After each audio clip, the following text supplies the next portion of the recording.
it's hard to find a moment to slow down. And that's right back to the marketing thing too. It's like sometimes when I'm really doing well with the social media marketing, it's like I'm just glued to my phone. And like you have to be constantly accessible, and it's hard to slow down and just like focus on one thing at a time.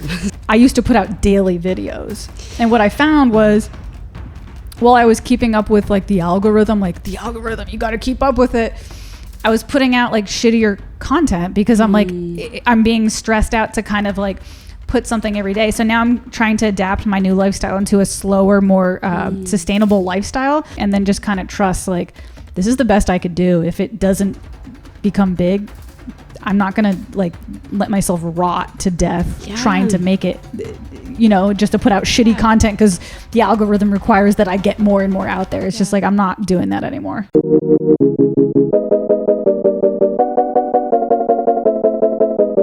Ladies and gentlemen, you are listening to the Pranzata Podcast. This is your host, Andrea Pranzatelli. We have a new guest today. This is Kat Rivers. Kat Rivers is a vocalist and a musician from the Philadelphia area. She has her own band called Kat Rivers and the Second Sight. I have a lot of questions prepared for her today. Before we get into it, if you are new to this channel and you enjoy this content, please don't forget to hit subscribe. It is my dream to be a full-time podcaster, and every single subscriber helps me get closer to reaching that goal.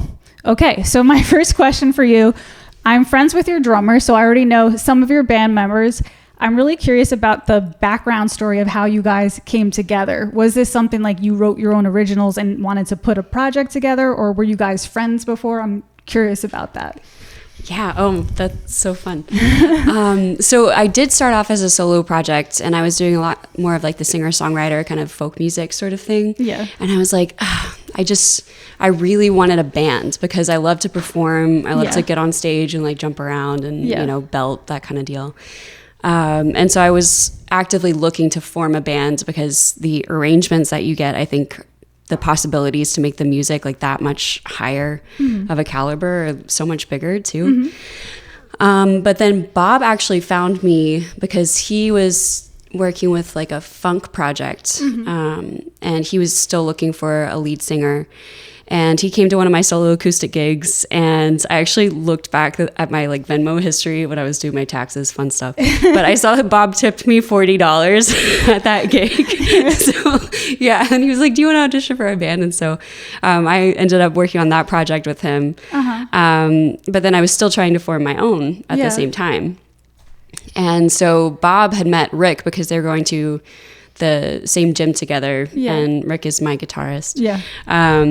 And he had just gotten back from Nashville, where he was working in the cover scene there, but he's originally from Delco. Oh, nice. So he was back up here, and Bob was like, "There's this guitarist, you got to meet him." And then he's telling Rick the same thing about me. And so we got together, started jamming a little bit. Nice. And then I was having trouble finding a drummer. I was like, "Bob, do you want to be in my original thing too?"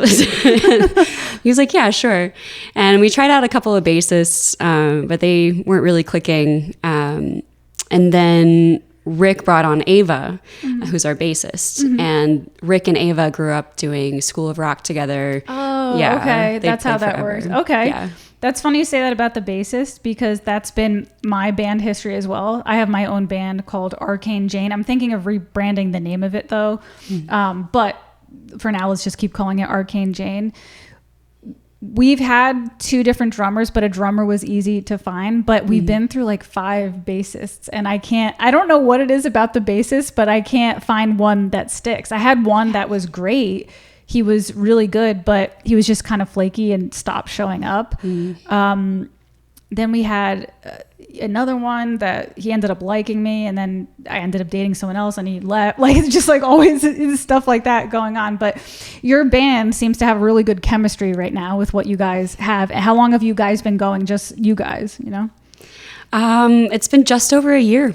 It's pretty new. Our band birthday, like the very first rehearsal that we had with Ava, with all 4 of us, was June 10th of last year. So that's crazy, because when I look at your band, it's so put together that I'm like, oh, they must have been doing this for like 5 to 10 years. That's crazy. It's because we're all nutcases. So yeah, that's the thing. When a chemistry just works, it just works. Yeah. Okay. So my next question for you, being that I know you're a drummer, he told me that you're a vocalist nerd, that you get like really, you nerd out with the vocal technique. Is that true? That is true. I have a lot of questions about that because I'm primarily a piano player and not a vocalist. So I'm always curious about how to expand my vocal technique. So sorry for the people who are not musicians or singers if this portion is boring for you, but I hope somebody can get something out of it.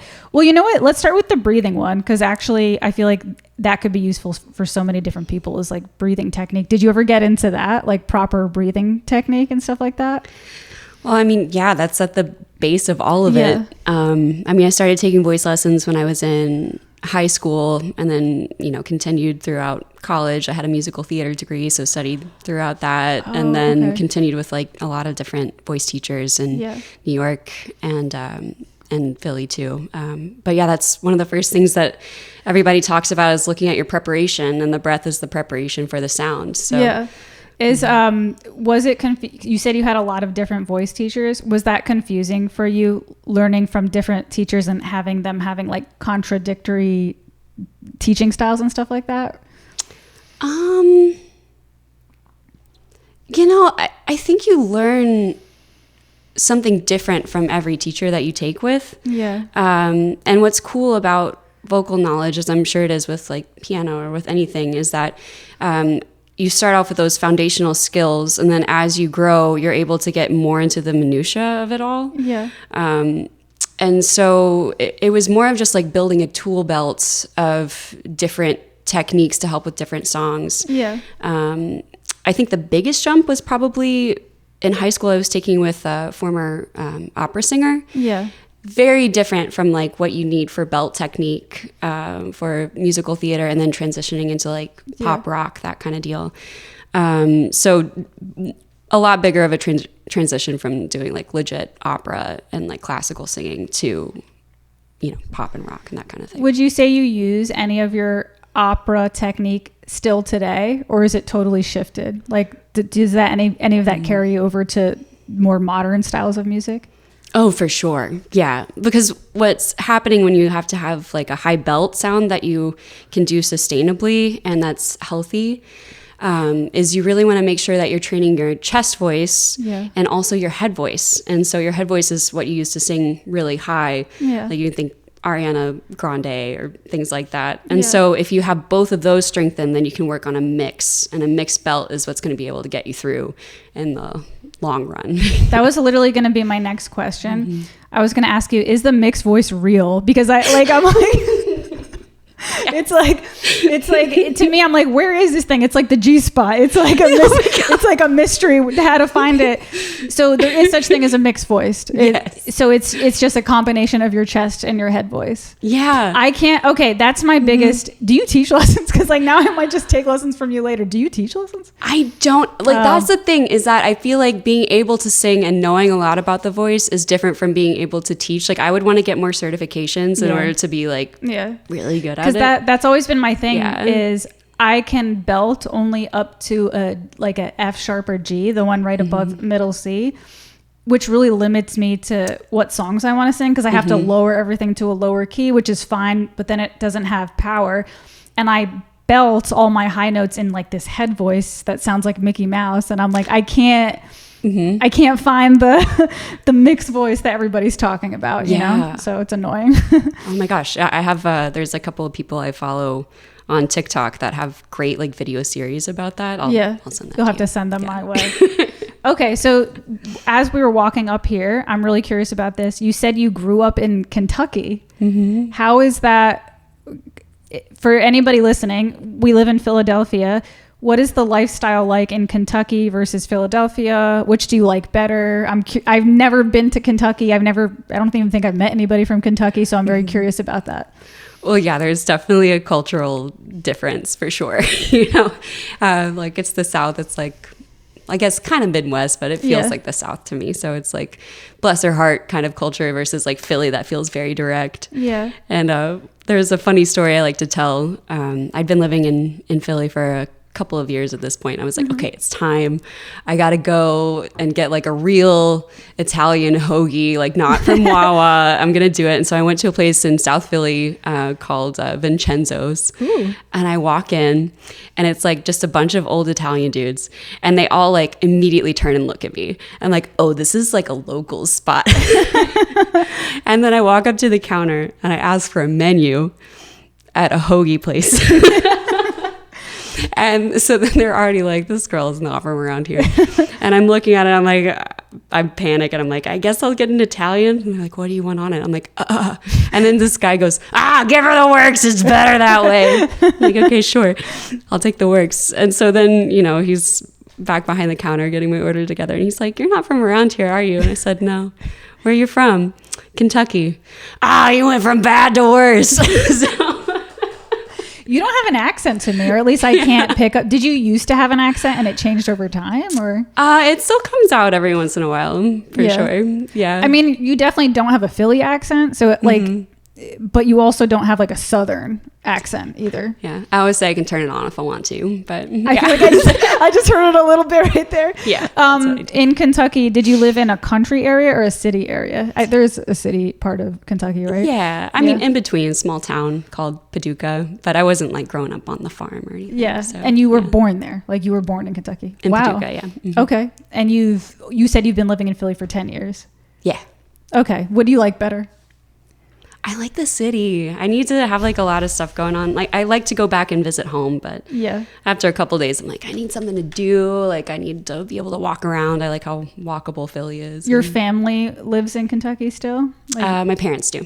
Okay. Yeah. Mm-hmm. And then I'm assuming, obviously, you take a plane there, right? It's probably a really far drive from Philadelphia. Yeah, it's 14 hours. I've done it. You've done it before? Oh my God, lots of times. Yeah. But then if you want to fly, the closest one is Nashville. Paducah has an airport, but it's really expensive because it's so small. Oh, it's like a small airport that costs more. Yeah. Although they have the loudest buzzer for when the one luggage thing starts going. It's like, just in case you missed it. Yeah. What's the food like in Kentucky? Is it like just barbecue food, or like what is it like over there? Yeah, barbecue's a big deal. Yeah. My hometown has a barbecue on the river festival every September. So how does the barbecue in Philly compare?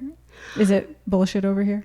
Is like Philly known for barbecue? Like, not that not at all. But I mean, like I've had some decent, like good barbecue sandwiches. I guess it's just every place is different with what kind of style they have, and I feel like Philly has just like a mix of all different kinds of food. Like I don't know. I mean, they say Philly's known for the Did you ever actually try a Philly cheesesteak besides the hoagie? Do you like them here? Yeah. I mean, I don't really eat them very often, but like every 3 months I'm like, cheesesteak. Yeah. I was talking about this with somebody else too, who's like a food connoisseur. Like they go try all the different foods in Philly.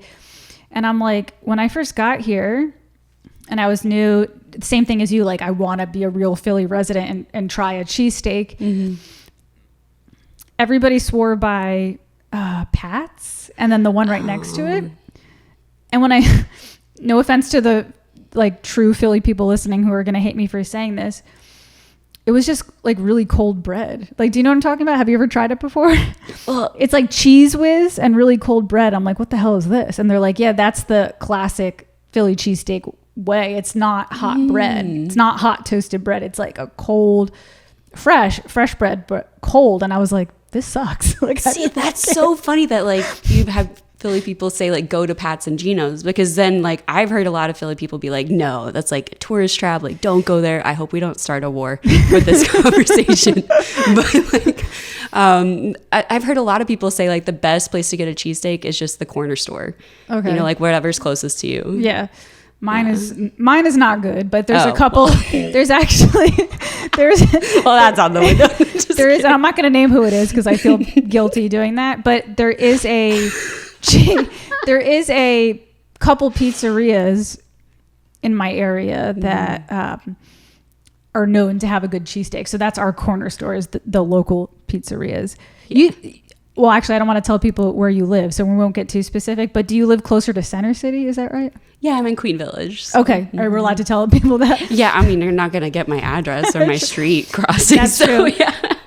Yeah, Center City's nice. What's it like living there? Is it really hard to find parking and stuff like that?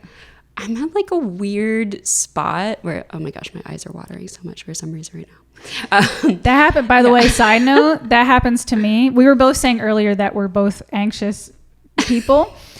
I get this annoying thing, and it happens, maybe it's happening to you right now. When I wear makeup or sunscreen, if I start to sweat, like if it's hot or whatever, the sunscreen or makeup will start to drip in my eye. Oh, gosh. And then it's happened to me on stage. Oh, no. Does it happen to you on stage when you're performing? Yeah, but sometimes they're just focusing on so much on stage that you don't know what's happening. It's the worst. Like I'll literally have to like close my eyes while I'm performing, or like this is really gross. I'll do this trick where I'll wipe my hair in my eye because I'm like desperate. I'm like, I'm literally not going to be able to perform right now. So I have to just do a little quickie. That feels like, that feels very rock and roll though, you know? Yeah.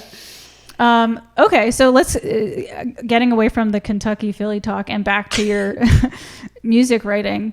Do you have a process for when you write songs? Like, do you write them all by yourself and then you bring them to your band, or do you guys collaborate and write the songs together? How does that work for you guys?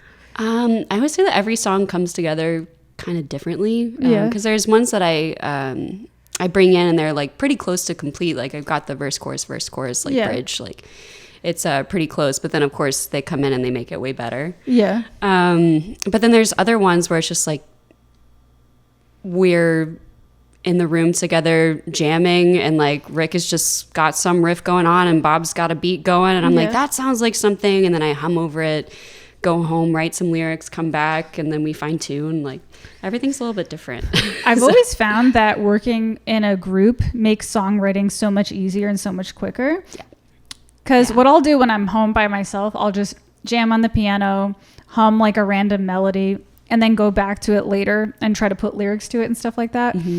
But when I started working, when I was trying to do that by myself, I felt like I would procrastinate a lot. Like I would kind of like I would start an idea, not complete it, then start another idea. And now if I just bring these like random ideas to my band, I'd be like, hey, I have this idea. And it seems like it comes together so quickly. Everybody like, oh yeah. And it's like, this is crazy. Like collaboration really does drive it to move quicker. Makes what's that? It makes everything so much better. I'm still laughing because my. Do you want me to get you a tissue or anything like that? Actually, maybe. My cats are very cute. That sucks. Do you have any pets, or you can't have any pets because of your allergies? I mean, I don't have any. I grew up with like cats and dogs, but I guess I was just taking an ungodly amount of allergy medication. So, dude, allergies suck. I experienced allergies for the first time in my life last year. And it turned out to be, there's no mold in here now, so don't worry about that. I promise that's not what's killing you. Yeah. Because it wasn't in the walls. There was a clog in the dryer that was backed up with like lint, and the lint had grown mold. So every time I was using my washing machine, it was spraying moldy dust in the apartment. So I was getting really, really sick, and I'm like, what the fuck? I don't even know if I have allergies. I think anybody would probably get sick from that. But it's my first time. It was my first time feeling what an allergic person felt like. And I'm like, this is like, I couldn't breathe through my, did you ever get that where you just can't breathe through your nose for like months at a time? I had a sinus surgery actually. Yeah. Was it the deviated septum one? Mm-hmm, deviated septum. And I had like a ton of polyps and stuff, and like something else that I don't remember what it was called. Something about like the lining. They had turbinates.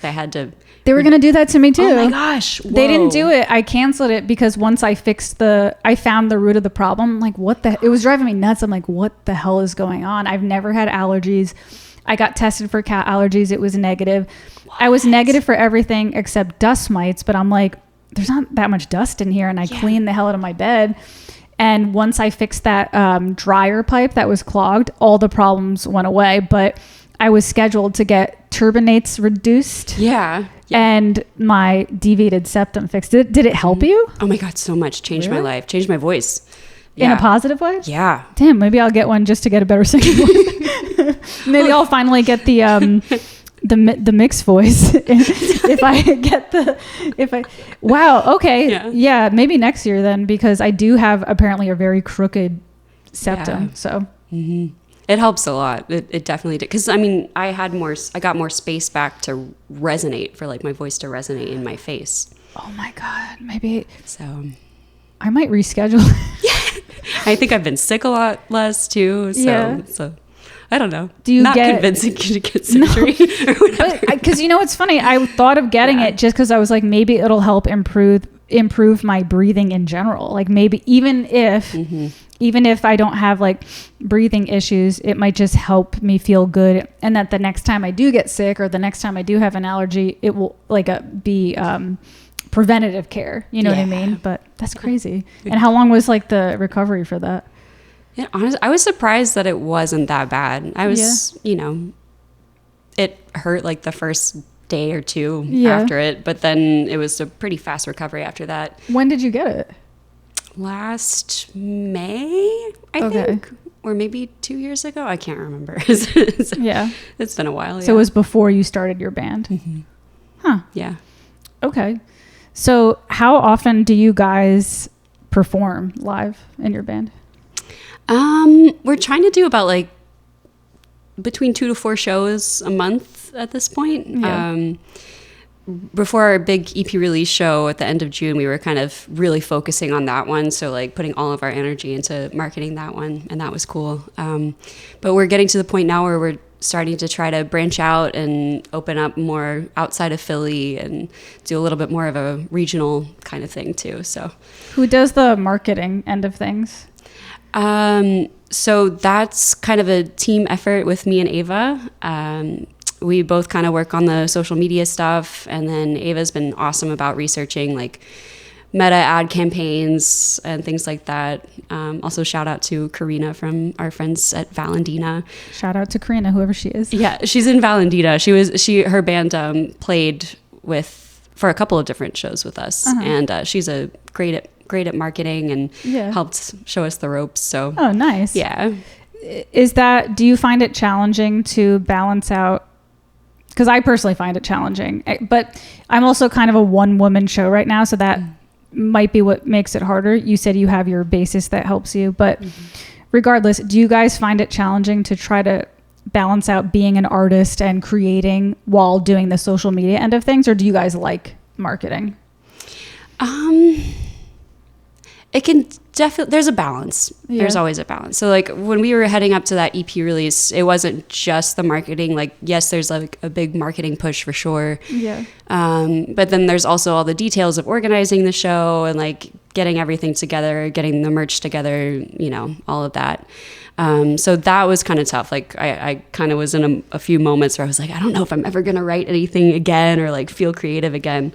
But then once some of those bigger shows pass, then the balance kind of returns back to normal a little bit. And I always found that was one of the hardest things for me personally about being a musician is you have to, by the time you bring all your gear and get all the, like you said, get all the merch and advertise for the show, and as a female then you put on your makeup and put it, like as a guy you can kind of just like I mean, I don't know, however you get dressed up as a guy, I guess everybody does everything different now, but as a female there's like the makeup and the outfit, then you bring the gear, then you advertise the show. By the time I get on stage I'm like, am I even gonna have the energy to fucking perform anything? That's always been like a big thing for me. And then on top of it, I have a lot of bills, like I have student loan debt that I have to pay, so aside from doing all that, I have to then teach a lot of private piano lessons, by the way. I teach virtual piano lessons. If anybody out there wants a virtual piano teacher, hit me up on Instagram, Pranzata, Pranzata. But I have to do that a lot just to pay all the bills. It's like I'm working 80-hour work weeks pretty much. Like when you combine your work, like your job plus your creative job, it's like 2 jobs. Do you do that too? You don't teach lessons, but what do you do? Do you do just strictly music for your work? Yeah, I play solo acoustic cover gigs, and every once in a while I'm with a wedding band, play for nursing home gigs, that kind of deal. Oh, nursing home? They pay for that? They do. Oh, you should do them. They're so great. They're really wonderful. You're going to meet my cats right now because my automatic feeder just went off. Okay. And I thought it was the interface that no. I got. You finally broke the interface. No. So I have 2 cats, a black one and an orange one. The orange one is afraid of, he likes people, but because we have the gear out, it's like overstimulating. Oh, so he's going to eat both of their, oh, here he comes. Oh my gosh. I love cats. I really do. I will just can't touch them. No, I will touch them. I don't care. I'll take the hives and then just go take more allergy medicine. I love them. I was going to say it's a shame that because you have a very calm like demeanor. So I can imagine you being really good with cats because cats, people who don't like cats, first of all, side note, there's this argument. It's like, are you a cat person? Or are you a dog person? I like both. Okay. But for people who do like cats, I think it takes a certain kind of personality, a calmness, because they're very shy and they're very anxious and you have to approach them gently. People who are only used to dogs, they like rush up to them and like rub their head and then they're like, I got scratched. It's like, that's because that's not how you treat a cat. Like cats are they're like shy people, you know what I mean? And like you were saying, you're a shy person. I'm a lot better now with, well, first of all, I'm 37. So age and practice, you just kind of get through certain things. But when I was younger, I was like always a very shy, like people had to approach me type of person. I wouldn't approach anyone. So I'm like naturally good with cats, you know? I don't know. But anyways, it's a shame that you have the allergy because you would be so good with cats. Well, my bassist has cats and we go over and practice acoustic at her apartment sometimes and they'll come and I don't know. You just deal with it?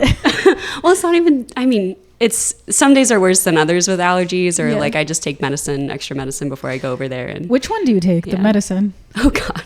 I used to be on Zyrtec for a really long time. Would not recommend. But like now I'm doing Claritin. So, Claritin? You know. When I was having that mold allergy, the reason I ask, when I was having that mold allergy last year, one of my piano students, he was an adult student. He was like, you should try xylazine. Wait, no, is that the... Xylazine? Look at us nerding out over allergy. Xylazine might be the animal tranquilizer that people are using to get high off of. So no, not that. That's something totally different. Xylazine. What do you call it? Xylazine. He's like, did you try? Definitely not xylazine. I'm pretty sure that's like what's killing everybody in Philadelphia. Xylazine. He was like, you got to try Xylazine. It's the only thing that works. And it made me high. Like what?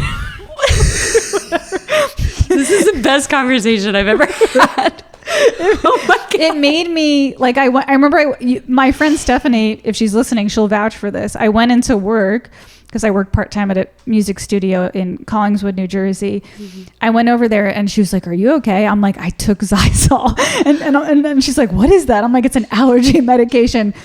I can't explain how I felt. Like your heart races, but you get anxious, but not in a way that makes you anxious. I don't even know how to explain it. You like trip. Oh my God. You have like an anxious trip and it feels really good.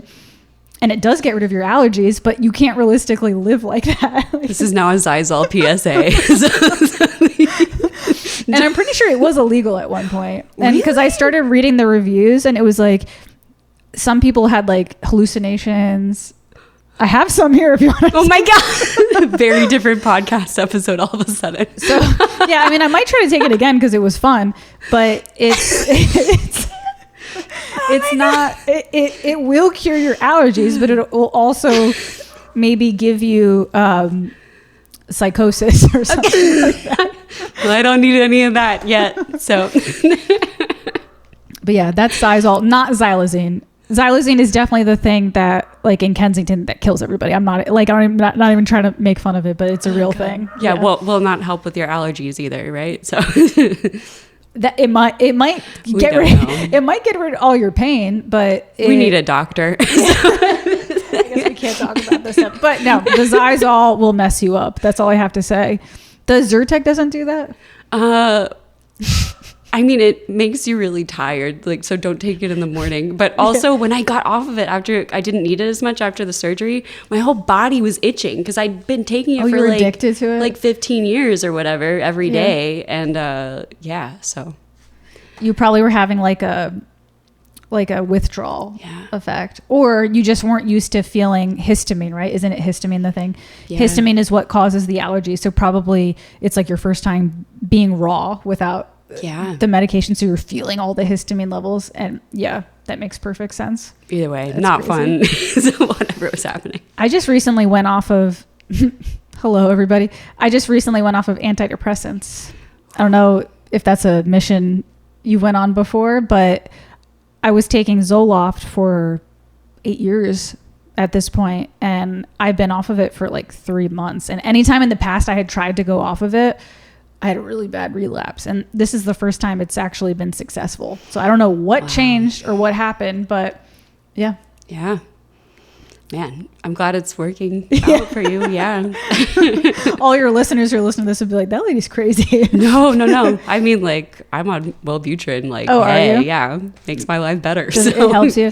Yeah, for sure. Mine definitely helped me, but my problem was, because I had been taking it for a while, I started developing stomach issues. Oh. And I think if you use it for a long time, that can happen because it changes your gut microbiome or something like that.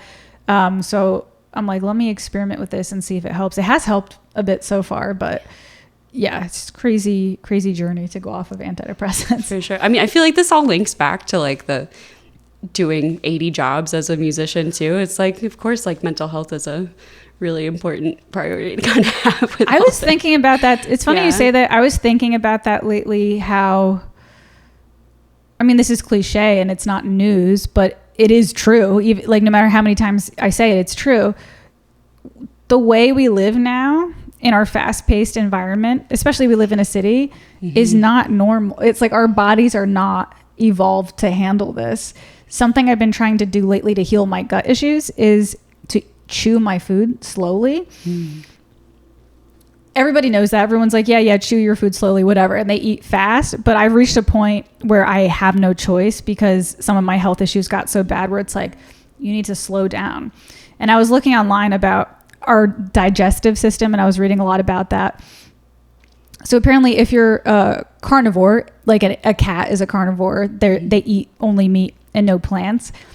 Their stomach is designed to, they have a lot of acid in their stomach, and it's designed to break down foods really fast. So that's why cats could like eat really fast and hunt, and they're like very vicious that way. Our digestive system, it's omnivore, like we can do both, but it's far closer to that of a cow.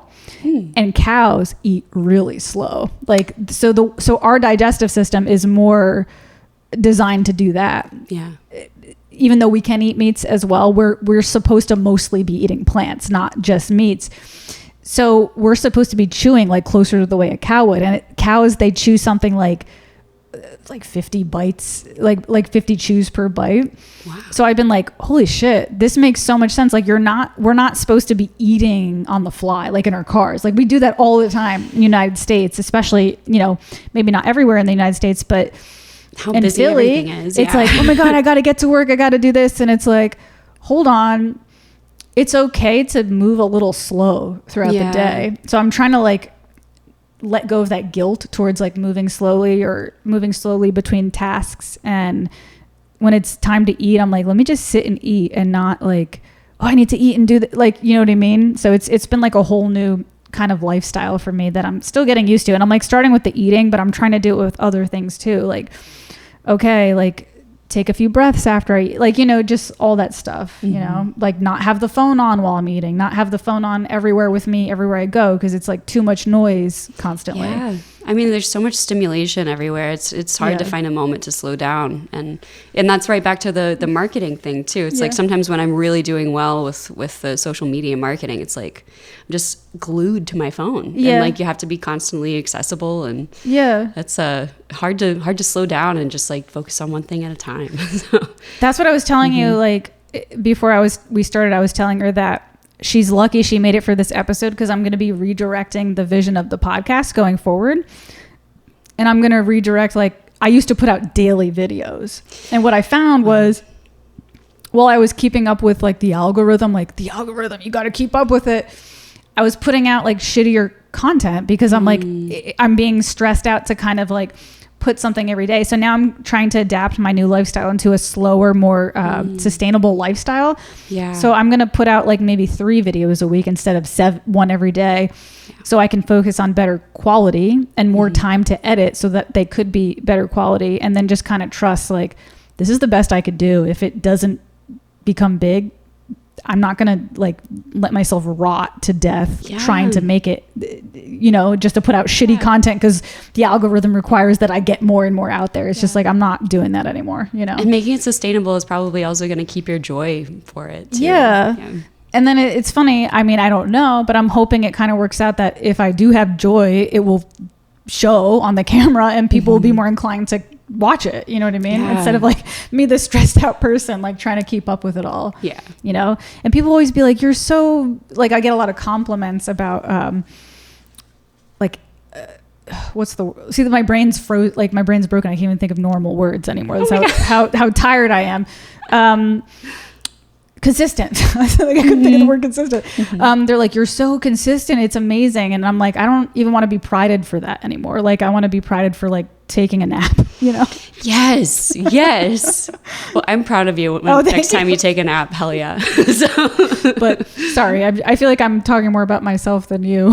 This is great. I love it. But you guys, it sounds like you guys have a good system going on, and maybe there's less pressure off of you because you have your bassist helping you with everything. Yeah, and it's cool how everybody sort of found their niche. Rick is really great at networking and has a ton of musician friends just because of how long he's been doing this in this area. And he's always finding new musicians for us to connect to. And then Bob really likes the booking side of things, so he kind of helps with researching venues and shows and all of that. So I feel really lucky that I found this incredible group of people who every single one of us is so motivated and like willing to work really hard and help out with everything. You're right that Rick is good at networking because he was the one who reached out to me to have you on the podcast. He was like, hey, can we have Kat on the podcast? And I was like, oh, that's cool. He advocates for you and other people. Yeah. That's cool. Yeah. Very nice. Do you guys have anything coming up for your band? Rick was actually telling me, he's like, we have some exciting stuff coming up. So what's some of that exciting stuff? Oh, for sure. Well, we just we dropped our debut EP that's called Deception. We named it that because all of the tracks kind of have to do with things not being what they seem. Yeah. There's 4 tracks on it: When You Meet the Devil, Private Showing, Broken Promised Land, and Smooth Talkin'. And then we've got some more shows coming up. Friday we're going to be at Tom and Jerry's in Delco. And then Saturday, we're up at the Fun House in Bethlehem. And then our next Philly show is July 20th at Tin Can Bar in Fishtown. I never know where I am when I'm in this area. Me too. I live here, but I've only lived in Philly for 1.5 years. And I feel kind of like I'm indoors a lot because I'm doing a lot of online work. So like you were telling me where you live. I'm like, I don't know where that is. I assumed it was in Center City because it sounded like it would be in Center City. But other than that, I'm like, people name drop things all the time. They're like, where's the stadium? I'm like, I don't even know. I think it's in South Philly. Like the stadiums are in South Philly, right? Yeah, like South Philly, yeah. Are you a sports person? I mean, I'll get on the bandwagon for sure. Go Birds, I will say I did like the... I've never been a sports person. My dad was a Yankees fan because we're, Central Jersey is closer to New York City. So he was a Yankees fan. So I kind of supported him, I guess, but I've never cared much about sports. But there was something nice about living in Philly and just seeing the team spirit of it all, especially because they won the Super Bowl. And I'm like, you know what? Yeah. Go Birds. I don't even know where the stadium is, but go Birds. It's exactly. Cool. Yeah. The other cool thing is my dad is originally from Alabama, and so he was like a huge University of Alabama football fan. And Jalen Hurts actually, oh my God, my accent just came out a little bit. I didn't hear it. I hear it's like my accent. I hear that. Yeah, it's like a little bit comes out. But Jalen Hurts played for University of Alabama for a little while, and then my dad likes to follow some of the alumni as they transition to pro sports, and so he's been enjoying watching the Eagles and stuff too. Oh, that's awesome.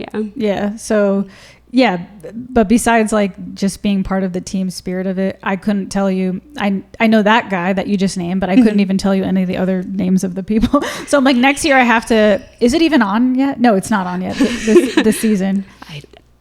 No, not yet. I don't think so. I don't think it is either. I think they wait till after the summer, like October or something like that. Yeah, I think fall seems right.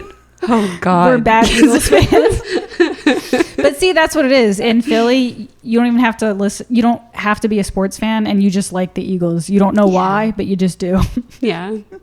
All right. So I've had you on here for about an hour now, so I don't want to hold you hostage here. I'm sure you have things to do with the rest of your day. Is there anything you want to let us know, or any specific topics you want to touch on before the podcast is over? That you're feeling a calling to get out into the world? Oh my gosh.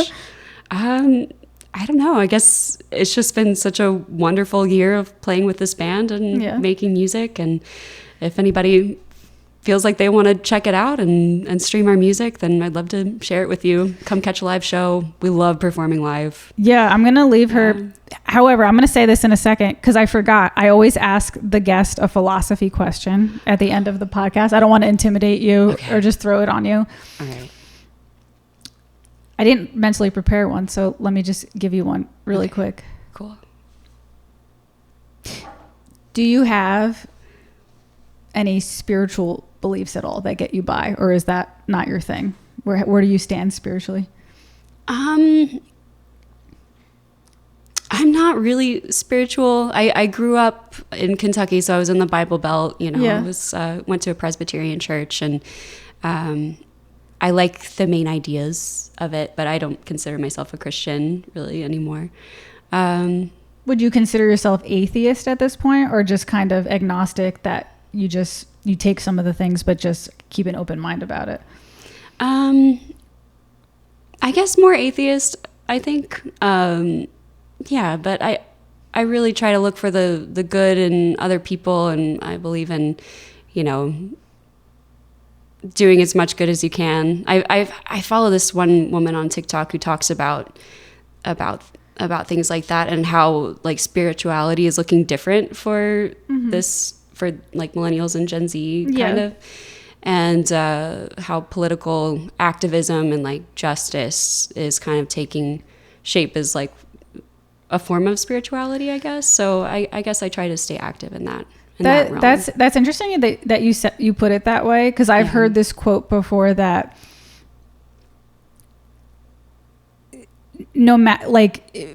people will always find something to worship if it's not religion. So meaning what you just said, it's like we will find something to put that type of devotion into either way. So you're saying for you right now, it's like social activism, would you say? Yeah, something like that. And what are some, you were saying before that you grew up, which one did you say?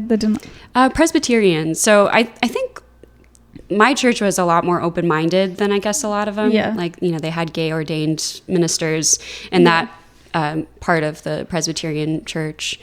So different than like the very strict like Baptists that were a lot of the people that I grew up around. So I enjoyed like my time in the church, I guess, even if it wasn't ultimately for me. Did you get any of your music training from that? Like, were you doing choir and stuff in there? Sight reading hymns all the time, hearing harmonies, like, that's funny. That's funny. I like kind of just put that together because I know a lot of good singers. Oddly enough, a lot of them started in a church, which is, I guess that's a good thing about a church, is like they're actively practicing music with all kinds of people, like even people who aren't musicians are learning how to sight read music. So and they had like a band and like a piano player and everything like that.